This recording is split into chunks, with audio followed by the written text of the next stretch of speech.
이렇게 환대해 주셔서 참 감사합니다. 우리 하나님의 은혜가 여러분 안에 가득하시기를 빕니다. 1년 만에 뵙는 것 같습니다. 기억이 나시는지는 모르겠습니다만 제가 좋아하는 인사말이 있습니다. 어떻게 인사하시는가 하면 사랑합니다 라고 인사하시는 겁니다. 우리 같이 인사하도록 하겠습니다. 여러분 사랑합니다. 사랑합니다. 사랑합니다. 괜찮으시지요? 그러면 이제 앞뒤 옆에 계신 분들과 또 인사하도록 하겠습니다. 보고 싶었습니다. 보고 싶었습니다. 또 한 가지 더 기억이 나시는지 잘 모르겠습니다만 두 눈을 크고 동그랗게 뜨시고 옆에 계시는 분들을 바라보며 한번 감탄해 보도록 하겠습니다. 우와! 이야!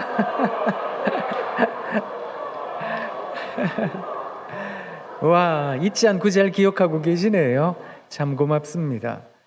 여러분 그거 아세요? 우리 이현영 목사님 얼마나 좋은 목사님이신지 세상에 서울에도 소문이 났습니다. 우리 목사님 우와! 야! 고맙습니다. 제가 참 좋아하고 존경하는 목사님이신데요. 우리 목포 복음교회가 우리 주님 안에서 언제나 큰 복을 누리는 그런 귀한 2023년 되시기를 기원합니다. 오늘 우리들에게 주어진 하나님의 말씀 속에서 재직의 삶에 대해서 우리가 어떤 삶을 살아야 그리스도인다운 것일까? 우리를 일컬어 하나님 믿는 사람들이라고 한다는데 그리스도인이라고 우리 스스로를 가리키기도 하는데 과연 우리는 어떻게 살아야 되는 것일까? 그걸 이 말씀 속에서 한번 찾아보도록 하겠습니다. 사랑하는 여러분, 서양 속담에 그런 말이 있답니다. 돈이 없는 사람은 통장에 잔고가 많아지고 돈만 많이 생기면 모든 문제가 해결될 거라고 생각한답니다. 돈이 많은 사람은 위장병만 나으면, 위궤양만 나으면 모든 문제가 다 해결될 거라고 생각한답니다. 이 속담이 이야기하는 바가 무엇인가 하면 사람이라는 존재는 언제나 이런 문제, 저런 근심, 남들에게 말하지 못하는 시련과 아픔, 불안으로 세상 살아가고 있는 것은 아닐까? 그런 생각을 합니다. 근데 사실 그거 지극히 자연스러운 일은 아닐까요? 문제가 없다고요? 그는 산 목숨이 아닐 겁니다. 그러니 어쩌면 이 세상 살아있다라고 하는 것은 문제와 더불어 살아가는 것은 아닐까? 그런 생각을 합니다. 그저 하나님께 간절히 간구하기로는 하나님 문제가 나를 찾아올 때는 한 줄로 오게 해주세요. 요거 해결하면 그 다음 거 해결하고 그럴 수만 있으면 좋겠습니다. 그렇게 기도하기도 합니다. 그런데 대부분의 경우 문제가 오면 이것저것 한꺼번에 들이닥치니 사람 마음도 송두리째 빼앗긴 듯 한없이 불안해지고 한없이 두려워지는 거, 그거 우리네 삶의 모습이 아닐까 그런 생각을 합니다. 이런 삶을 살아가는 우리들에게 필요한 것이 무엇일까요? 가끔 하나님께 저는 간구합니다. 하나님, 오늘 성경에 있는 말씀처럼 저에게도 낮에는 구름 기둥으로 밤에는 불 기둥으로 인도만 해줘 보십시오. 그러면 하나님 믿는 믿음 그거 잃지 않고 하나님만 바라고 살 수 있을 텐데요. 아니 대체 이스라엘 백성들은 무슨 복을 많이 그렇게 받아서 아니 눈앞에 10가지 재앙도 나타나고요. 이집트 땅에서 노예된 신세가 해방을 맞이하기 위해서 세상에 홍해가 갈라지는 경험을 하기도 하고 사막의 여정 속에 어려울 때마다 우리 하나님께서 그들보다 먼저 앞서 가시며 낮에는 구름 기둥으로 밤에는 불 기둥으로 이렇게 인도하시는 모습, 하나님 제게도 그런 모습 보여주시면 저요 어떤 유혹에도 흔들리지 아니하고 어떤 어려움에도 굴하지 않고 하나님 믿으며 살아갈 텐데 왜 저한테는 구름 기둥, 불 기둥 안 보여주십니까? 가끔 그런 생각을 할 때가 있거든요. 그런데 사랑하는 성도 여러분, 오늘 이 시간에도 우리 하나님께서 우리들 앞서 걸어가시며 우리들을 인도하시며 낮에는 구름 기둥으로 밤에는 불 기둥으로 인도하시는 것 믿으십니까? 저는 그 믿음이 우리들에게 있기를 원합니다. 우리 하나님께서 우리들 앞서 나아가시며 우리를 오늘 이 시간에도 하나님께서 우리를 지켜보하고 계신다는 겁니다. 그런데 우리 눈이 어두워졌습니다. 우리의 마음이 닫혔습니다. 그래서 구름 기둥을 보지 못하고 불 기둥을 보지 못하는 것은 아닐까? 그런 생각을 한번 해보았습니다. 여러분 생각해 보세요. 좀 전에 말씀드렸던 것처럼 이스라엘 백성들은 그들 눈앞에서 목도했습니다. 세상에 그런 재앙이 이집트에 내려질 거라고 누가 가히 상상이나 했겠습니까? 그런데 이들은 하나님의 능력과 하나님의 섭리를 두 눈으로 똑똑히 봤던 겁니다. 그리고 세상에 바다가 갈라지는 것을 경험했고 수많은 이집트 군사들이 죽는 것도 그것을 눈으로 지켜봤던 겁니다. 그리고 낮에는 구름 기둥, 밤에는 불 기둥. 이들은 그것을 보았는데 사람이 그렇지요. 아무리 감동적인 것을 경험해도 시간이 지나니까 평범해집니다. 평범한 것들이 눈에 들어오면 가끔 무슨 생각이 드는지 아세요? 지겹다. 그런 생각도 듭니다. 이들이 구름 기둥과 불 기둥이 지겨워졌나 봅니다. 자기들의 필요에 따라서 모세에게 얼마나 불평불만을 쏟아냈는지 이들이 아우성쳤습니다. 아니, 사람이 살려면 물이 있어야 살지요. 물이 있어야 되는 거 아니겠습니까? 우리들에게 물 좀 주십시오. 아니, 이집트 땅에 있었을 때는 그래도 주인상에서 떨어지는 고기를 먹었다고요. 그래도 우리는 고기 먹는 인생이었는데 이 광야길 떠나오면서 우리가 고기를 못 먹고 있다니 우리도 고기 좀 먹어야 되는 거 아니겠습니까?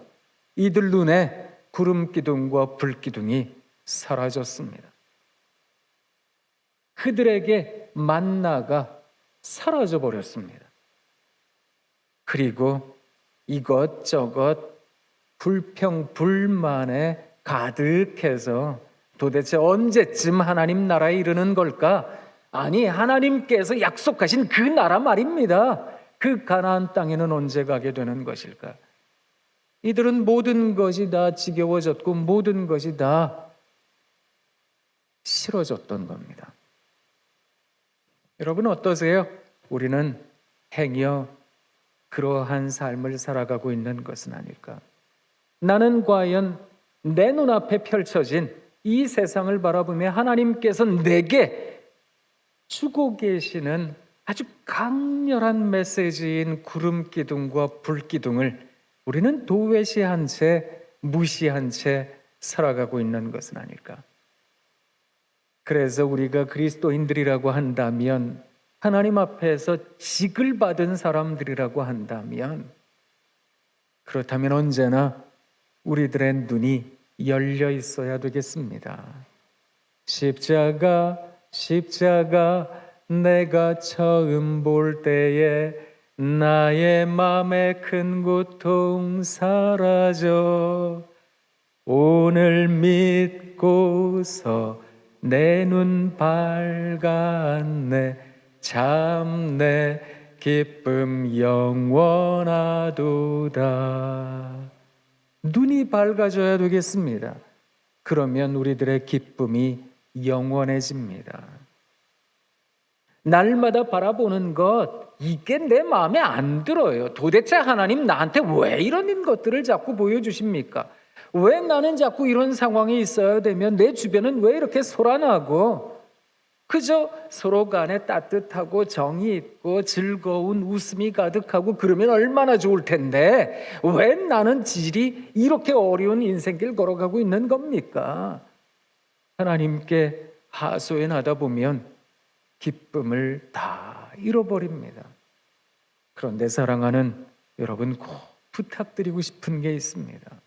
우리가 하나님 믿는 사람들이라고 한다면 하나님 앞에서 하나님을 발견할 수 있어야 되겠습니다. 그 하나님의 음성을 듣기도 하고 하나님의 역사하심을 경험하기도 하고 이 떨림을 잊지 않아야 되겠습니다. 사랑하는 여러분, 어떠세요? 떨리고 계시는지요? 날마다 그 떨림으로 세상을 바라보고 계신지 한번 여쭙고 싶은 겁니다.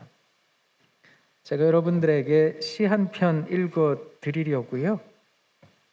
떨리는 지남철이라는 시가 있습니다. 이 시는 연세대 사학과 교수셨던 민영규 교수님의 글인데 이분 돌아가신 지는 한참 지났습니다. 한번 들어보세요. 북극을 가리키는 지남철은 무엇이 두려운지 항상 바늘 끝을 떨고 있다. 여윈 바늘 끝이 떨고 있는 한 그 지남철은 자기에게 지니워진 사명을 잊지 않고 있음이 분명하며 바늘이 가리키는 방향을 믿어도 좋다. 만일 그 바늘 끝이 불안한 전율을 멈추고 어느 한쪽에 고정이 될 때 우리는 그것을 버려야 한다. 더 이상 지남철이 아니기 때문이다. 사실 지남철이라고 하는 것은 북쪽을 늘 가리키고 있는 것인데 그 끝이 파르르 떨리지 않으면 고장났다는 겁니다. 그러니 그가 가리키는 방향을 믿을 수 없다는 겁니다. 우리도 그런 거 아닐까? 그런 생각해 봅니다. 하나님 앞에서 나는 과연 떨리는 믿음을 가지고 있는 것일까? 그저 생동하는 믿음을 가지고 있는 것일까? 내가 살아가는 나의 삶의 발걸음이 행여 누군가에게 아픔이 되는 것은 아닐까? 내가 그리스도의 향기고 그리스도의 사랑이라고 편지라고 이야기를 하는데 과연 나는 누군가에게 아픔을 주고 있지는 않는가? 스스로가 자기 자신에게 늘 떨리는 가슴이 있어야 되는 것은 아닐까? 저는 외람되지만 재직되신 여러분들께 그것을 말씀드리고 있는 중입니다. 나 하나님 이 정도 신앙 가졌잖아요. 제가 연수가 이 정도입니다. 제가 신앙을 지금까지 지켜오며 이런 일도 하고 저런 일도 해왔지 않겠습니까? 네, 그거 중요한데요. 그거 정말 하나님께 칭찬받아 마땅한 일입니다. 그런데 그것이 마치 나의 공로가 되어서 마치 나는 하나님 앞에서 모든 것에 점도 흠도 없는 완벽한 인생인 것처럼 서 있다면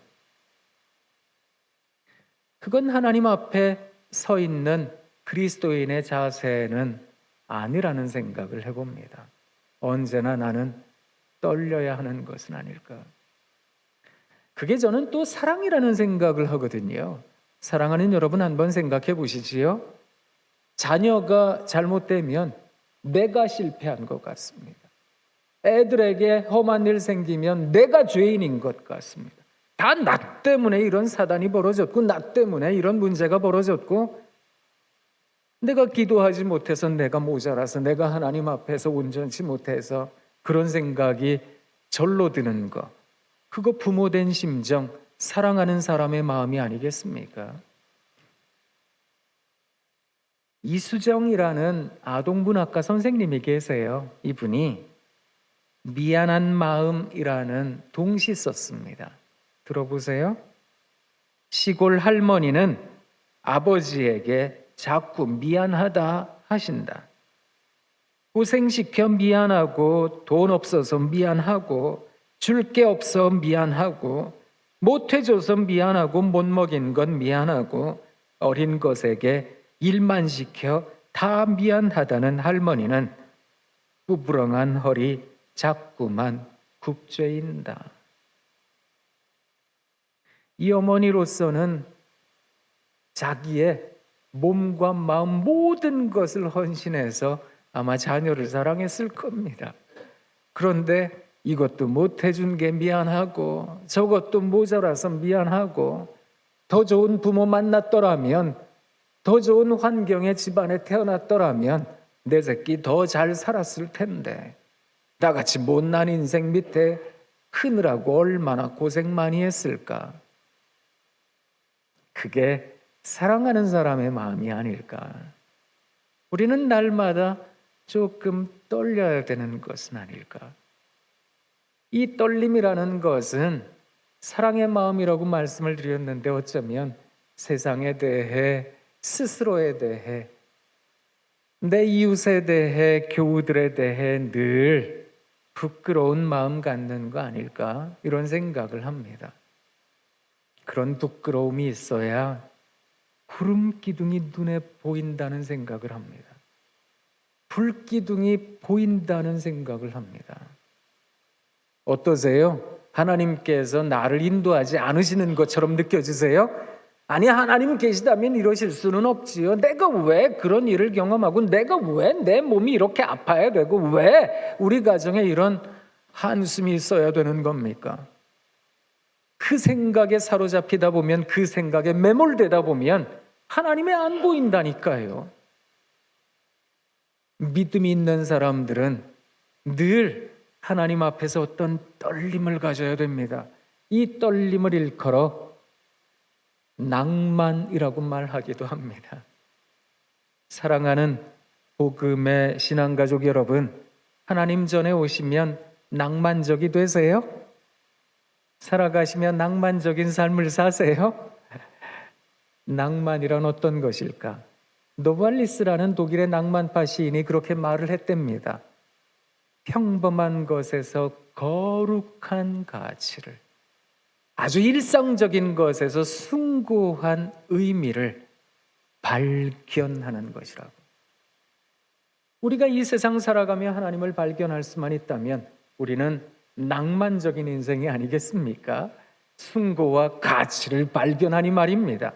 남들은 아무것도 보지 못하는 데에서 우리 하나님의 계획하심과 섭리하심을 발견하는 것. 이야, 이웃에서 와서 얘기를 합니다. 그대에게 요새 어려운 일이 있다면서요? 저희 집에요? 아니, 저희 집 잘 지내고 있어요. 애들도 잘 지내고 있어요. 아니, 내가 분명히 얘기 들었는데 그대에게 애들이 아프고 그대에게 배우자는 좀 사업에 힘들고 얘기 내가 들었는데. 그거 맞는데요. 그런데 하나님이 우리 잘해주고 계세요. 우리 가정이 얼마나 기쁜지 몰라요. 여러분, 그것을 일컬어 믿음이라고 하는 겁니다. 이 믿음이 있는 사람들은 자신이 걸어가는 삶의 현장에서 날마다 하나님 도와주셨습니다. 날마다 하나님께서 인도하셨습니다. 그것을 고백할 줄 아는 겁니다. 아니, 그것을 발견할 줄 아는 겁니다. 우리가 그것을 발견할 수 있을 정도로 감각이 살아있는가? 하나님을 발견할 수 있을 정도로, 그 음성을 들을 수 있을 정도로 내 감각이 살아있는가? 그것을 믿음이라고 하는 겁니다.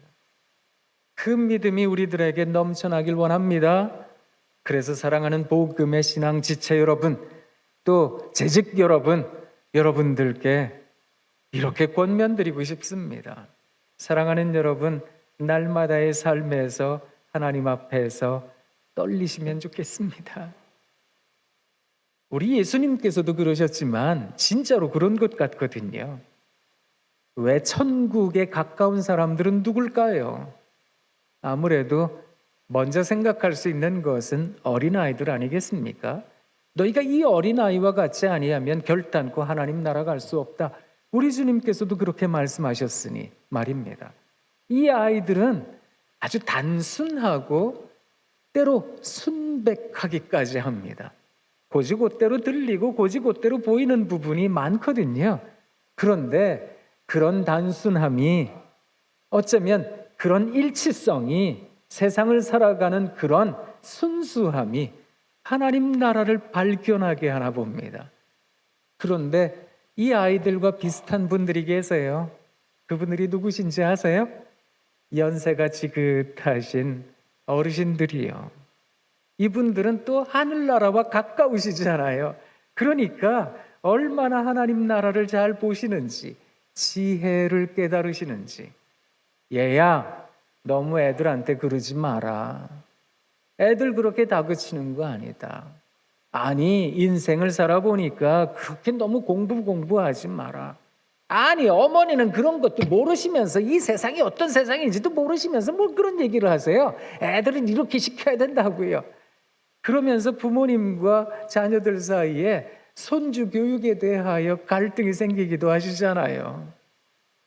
그런데 인생을 많이 사신 어르신들은 지혜를 갖는 것 같습니다. 발견하실 수 있는 것 같습니다. 왜 연세 많이 드신 어르신들이 해마다 연말이 되면 제일 많이 부르는 찬송 뭔지 아시지요? 지금까지 지내온 것 주의 크신 은혜라 한이 없는 주의 사랑 어찌 이루 말하랴 자나깨나 주의 손이 항상 살펴주시고 모든 일을 주 안에서 경통하게 하시네. 세상에 그것을 깨달으셨던 겁니다. 한번 생각해 보세요. 1년 365일 중에 하나님 형통합니다. 이야, 기분 좋습니다. 우와, 나한테 이런 좋은 일이 생기다니요. 그런 날이 몇 날이나 되겠습니까? 그런 날보다 훨씬 더 많은 날을 우리는 근심하고 걱정하고 눈물 흘리고 한숨 쉽니다. 그런데 인생을 잘 지내놓고 보신 어르신들이 말씀하시는 거예요. 그렇구나. 여기까지 인도하신 게 하나님의 은혜였구나. 젊어서 이거 바라보고 저거 바라보면 내가 어떻게든 저걸 쟁취해야 되겠다. 내가 저걸 어떻게든 이루어야 되겠어. 이렇게 생각하면 하나님이 인도하심이 안 보입니다. 그런데 지내놓고 가만히 자신을 돌아보니까 그렇구나. 하나님께서는 낮에는 구름 기둥으로 밤에는 불 기둥으로 나를 인도하셨던 거로구나. 이걸 깨닫게 되는 겁니다. 저는 오늘 이 시간에도 우리 하나님께서 우리보다 앞서 진행하시며 우리를 인도하시는 줄 믿습니다. 사랑하는 자식 여러분, 낮에는 구름 기둥과 밤에는 불 기둥을 바라보실 수 있는 여러분 되시길 부탁드립니다. 그렇게 살아낼 수 있는 우리들이 되면 참 좋겠습니다.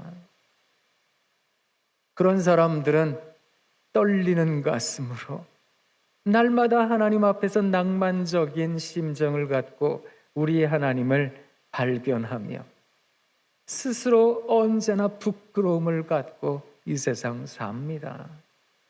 이것도 부족하고 저것도 모자란 것 같아. 하나님, 저 같은 인생이 재직이라고, 저 같은 인생이 직분을 받았다고, 하나님 저를 불쌍히 여겨주세요. 그런 떨리는 마음으로, 부끄러운 마음으로 살아갈 수 있다면 우리는 아주 좋은 그리스도인 아닐까? 하나님의 향기, 하나님의 편지가 아닐까? 그 생각을 해봅니다. 그래서 여러분들이 늘 이 말씀으로 기준을 잡으시면 좋겠습니다. 오늘 내 삶에 하나님께서 나를 구름 기둥으로 인도하셨나? 불 기둥으로 인도하셨나? 이게 하나의 기준이 되면 참 좋겠습니다. 그래서 하루 살아가시며 사랑하는 재직 여러분들이여, 성도 여러분들이여, 감사 노트를 꼭 적어보시기 바랍니다.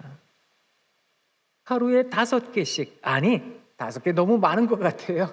하루에 2개씩만 한번 적어보세요. 매일 똑같은 거 적지 마시고요. 오늘과 다른 감사의 제목을 내일 한번 적어 보시는 겁니다. 야, 이것도 감사네, 저것도 감사네. 한번 발견해 보시면 좋겠습니다.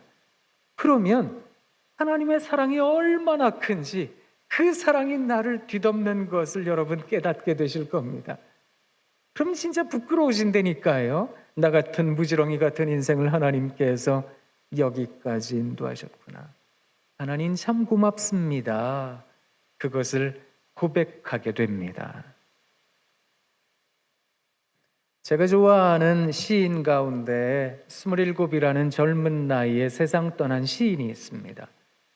일본 후쿠오카 감옥에 갇혀서 마루타 실험 당해서 죽임당했다라고 알려진 시인입니다.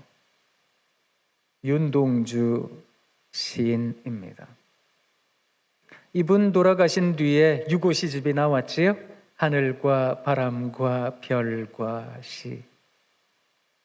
이 시집을 찬찬히 읽어보면 윤동주 시인의 시들에는 공통적으로 나타나는 정서 하나가 있습니다. 누군가에게 제게 찾아와서 윤동주 시문학을, 아니 그 화두를 한 가지만 한번 꼽아보세요. 저는 주저함 없이 그렇게 얘기할 수 있습니다. 윤동주 시는 부끄러움이라고요. 그래서 그의 시를 찬찬히 이렇게 읽나 보면 부끄럽다라는 말을 참 자주 합니다. 그리고 부끄러운 심정으로 세상 살아가고 있는 시인의 마음이 여실히 느껴질 때가 많습니다. 우리나라 사람들에게 제일 많이 읽히는 윤동주 씨의 시인의 시는 아무래도 서시입니다. 그 시에도 부끄러움이라는 단어가 나옵니다. 하늘을 우러러 한 점 부끄러움 없기를, 잎새이는 바람에도 나는 괴로워했다. 별을 노래하는 마음으로 모든 죽어가는 것들을 사랑해야지.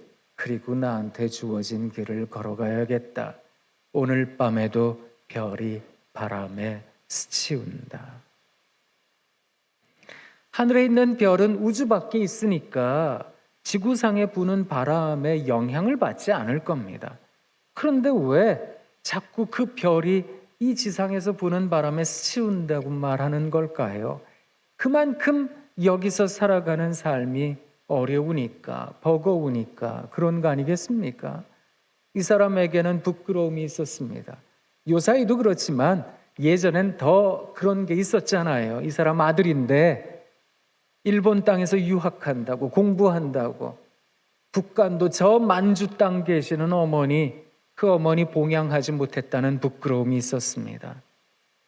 조선 사람인데, 한국 사람인데 나라 독립 위해 조금 더 일하지 못했다라는 부끄러움이 있었습니다. 그리스도인이었는데, 하나님 믿는 사람이었는데 좀 더 좋은 그리스도인 되지 못했다라는 부끄러움이 있었더랬습니다. 그래서 그는 살아가는 삶의 여정 속에 한 걸음 한 걸음 인생길 내디디며 참 부끄러운 인생이다, 그것을 생각했던 겁니다. 그래서 그의 시는 많은 메시지를 우리들에게 전달합니다. 울림을 가져다 준다는 겁니다. 사랑하는 성도 여러분, 우리가 그리스도인으로 세상 살며 누군가에게 좋은 울림이 되어야 되겠습니다. 그렇다면 굳이 하나님 믿으세요 하지 않아도 그 누군가에게 큰 감동이 되는 거 아니겠습니까? 그가 힘들고 어려울 때 살뜰하게 우리를 생각할 수 있는 거 아니겠습니까? 그러면 그 사람 믿는 하나님 어떤 분인지 한번 알아보고 싶다. 그래서 하나님 정하신 카이로스의 때, 하나님의 때에 그가 하나님의 전에 와서 어떤 큰 변화를 경험하게 되는 것은 아닐까. 가끔 청년들이나 청소년 집회에 갑니다. 가서 이제 청년들에게 얘기를 막 하거든요. 근데 사실 학생들이 경험하는 어떤 굉장한 감동은 전체적인 말씀의 맥락에 있지 않다는 걸 저는 가끔 깨닫습니다. 처음부터 끝까지 애들이 집중하고 들어요. 그러면 얘네들이 변화될까? 그게 아니라는 생각을 할 때가 많았거든요. 왜 그런가 하면 학생들의 피드백을 듣습니다. 무슨 피드백을 듣는가 하면 교수님, 목사님 말씀하신 거 무슨 얘기하셨는지 하나도 기억이 안 나는데요. 단어 하나 그거 생각났어요. 그때 하셨던 예화 하나 생각났어요. 네, 여러분, 그렇게 사람은 큰 감동을 받습니다. 내가 한 이야기 모두 다 깨닫지 않아도 됩니다. 누군가에게 편지로, 향기로 작동을 한다면 지나가다가 언뜻 맡아지는 향기에, 그리고 언뜻 읽히는 그 편지의 한 대목에 사람들은 사로잡히게 됩니다. 이걸 생각해 본다면 우리가 날마다의 삶에서 어떤 삶을 살아야 되는 것일까? 뭔가 세상을 살아가며 분명하게 모든 것을 조직적으로 하고 싶지요. 그런데 그렇게 사람은 변화가 되는 게 아니라는 거, 살아가며 학교에 있으며 깨닫게 될 때가 많았습니다. 그래서 저는 여러분들께 또 외람되지만 권면드리고 싶습니다. 우리 복음의 신앙가족 여러분, 특히 재직 여러분, 이웃과 만나실 때, 그리고 또 동네에서 여러 가지 일들을 하실 때, 회사에서 직원들을 만나시고 사람들 만나실 때 여러분이 언제나 떨리는 가슴으로 낭만적인 삶을 사신다면 어느 순간 그가 우리들의 모습 속에서 큰 감동을 받을 수 있는 것은 아닐까. 그런 점에서 우리는 어떤 삶을 살아야 될까요? 선교적 사명을 감당하는 우리들이라고 한다면 우리는 구름 기둥을 발견할 수 있어야 합니다. 불 기둥을 발견할 수 있어야 됩니다. 그렇게 세상을 살아가야 합니다. 어떠세요? 구름 기둥이 보이세요? 불 기둥이 보이세요? 뭐가 보여요? 어제 제가 다리 다쳤고요. 제가 어제요 힘든 일 경험했고요. 안 보여요. 구름 기둥이 있었더라면 제가 그렇게 아팠겠습니까? 그렇게 생각하세요? 연세 드신 어르신들 아시잖아요. 인생에 지난한 여러 가지 경험들을 많이 하셨기 때문에 눈물은 눈물로 닦아낼 수 있다는 거, 그거 아시잖아요. 하나님께서 우리가 먼저 고통을 당하길 원하셨나 봅니다. 그래서 뒤이어 고통당하는 그에게 그저 버팀목 되어주라고, 닦아줄 손수건 되어주시라고 우리 하나님께서 그 일을 먼저 경험하게 하셨던 것은 아닐까. 가만히 생각해 보면 우리에게 구름 기둥이 참 많이 있었던 겁니다. 여기 오시는데 차가 많이 막히셨다고요?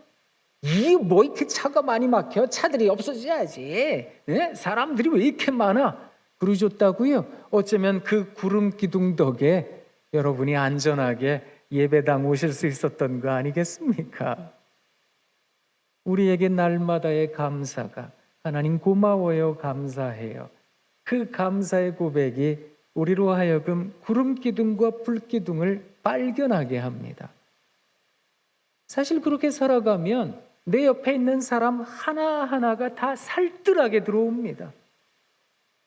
나와 그것이라는 비인격적 관계가 아니라 나와 너라는 인격적 관계로 그가 내 눈에 크게 자리 잡힌다라는 것입니다. 제가 여러분들에게 또 읽어드리려고 글 하나를 가지고 왔는데요. 좋으시지요? 안 좋으셔도 읽어드릴 거예요. 왜 좋은 생각이라는 잡지 아시지요? 거기에 실린 글인데 한 간호사의 병동 일기라는 글입니다. 들어보세요. 한 간호사가 그날 있었던 글을 적어둔 겁니다. 할아버지는 남자 병실, 할머니는 여자 병실. 할머니, 할아버지가 바로 옆 병실에 입원해 계셨다. 그러던 어느 날 갑자기 상태가 안 좋아진 할머니는 일반 병실에서 중환자실로 옮겨지셨고 자꾸만 의식이 떨어져가는 할머니의 손을 어루만지시며 할아버지는 눈시울을 붉히셨다.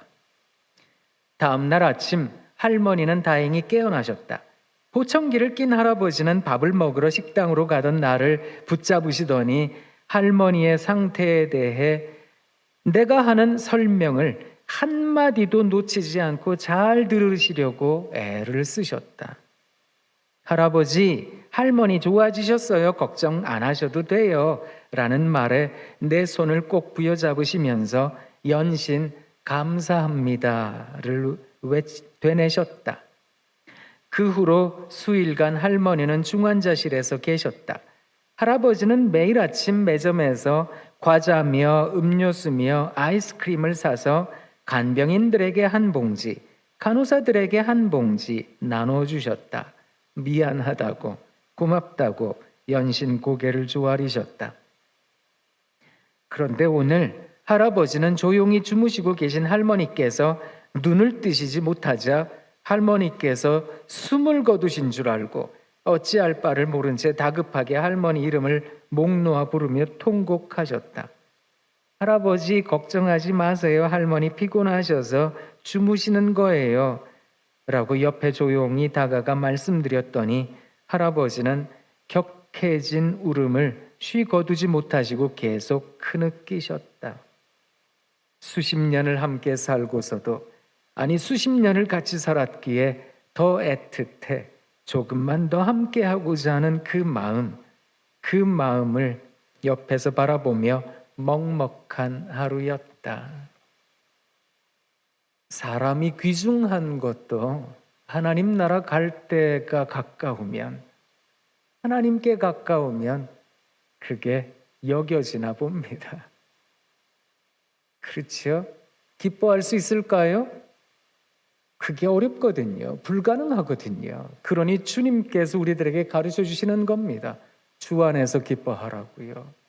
우리가 누군가에게 관용을 베풀 수 있겠습니까? 어렵지요. 나 먹을 것도 없는데요. 나 살기도 힘든데요. 무슨 관용이에요? 그런데 성경은 우리들을 일깨웁니다. 너희 관용을 모든 사람들에게 알게 하라. 주께서 가까우시니라. 하나님 나라가 가깝다라는 인식을 가지고 있는 사람들은 관용을 베풀 줄 알게 된다. 그런 생각을 합니다. 할아버지, 할머니 일생 같이 사셨는데 젊었을 때는 서로 간에 얼마나 투닥투닥 다투셨을까. 미운 영감탱이 빨리 안 죽나 이런 원망도 갖고 계셨을 테고, 아이고 내가 이놈의 집구석 내가 나가야지 이런 생각도 하셨을 텐데, 할머니 할아버지 아프시니까 천국 가까우니까 이런 생각을 하시게 되셨다는 겁니다. 이왕 읽어드린 거 한 편 더 읽어드릴까요? 네. 밥 푸는 순서라는 글이 있더라고요. 여러분 댁에서는 누가 제일 먼저 밥 받으세요?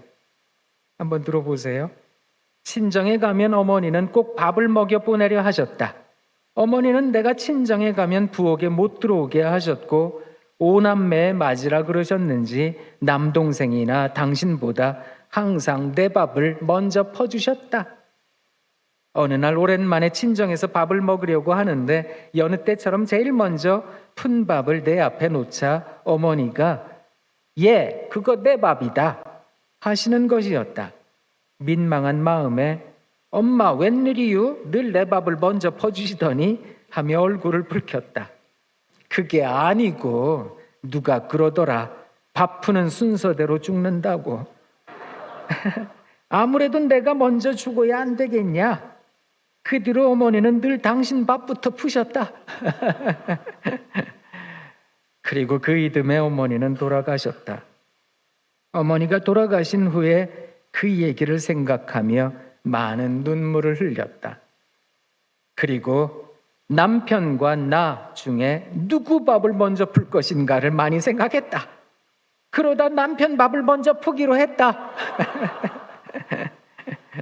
근데 이제 왜 그랬는지가 여기 나와요. 한번 들어보세요.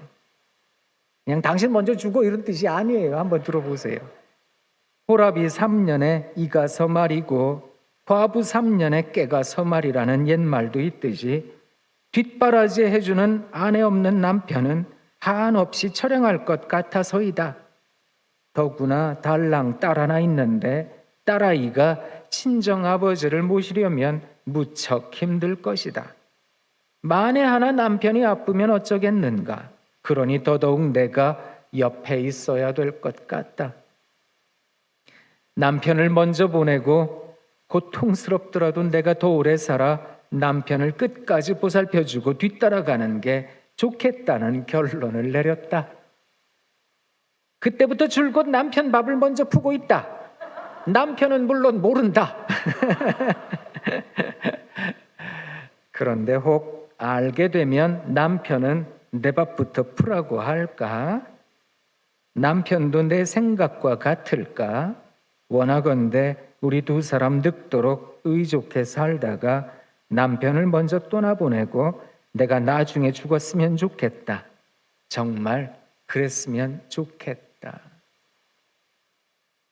저는 이런 마음이 제가 여러분들께 말씀드리고 싶은 구름 기둥과 불 기둥을 발견하는 마음입니다. 여기도 쳐다보고 저기도 바라보며 저 할아버지 배는 골지 않으셨을까? 저 할머니 반찬은 있을까? 저 애기 엄마 요새 뭐 힘들대던데 김치는 있을까? 그게 살뜰하게 눈에 들어오는 눈치 말입니다.